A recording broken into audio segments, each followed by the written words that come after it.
Hi అండి, ఈరోజు మనం వండుకోబోతుంది కాకరకాయ పుల్ల బెల్లం ఎత్తుకొని వండుకుంటున్నాము.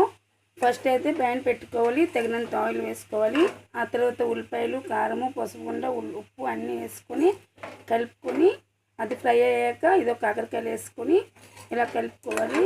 కలిసాక ఇప్పుడు నీరు వేసుకోవాలి, తగినంత నీరు వేసుకున్నాము కదా. నీరు వేసుకొని ఒకసారి ఇలా కలుపుకొని ఇప్పుడైతే డక్కన పెట్టుకోవాలి. కొంచెం ఉడికిన తర్వాత అప్పుడు పుల్ల బెల్లం వేసుకొని క్లోజ్ చేసేవాలి, అంతేనండి. మధ్య మధ్యలో ఇలా కలుపుతుండాలి.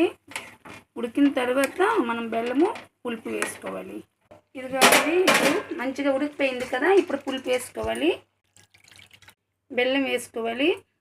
పులుపు బెల్లం వేసాం కదా, కలుపుకొని ఇప్పుడు ఈ జీరా పౌడర్ వేసుకుంటాం. గల వాసనకు తగ్గట్టు మంచిగా కలుపుకున్నామండి.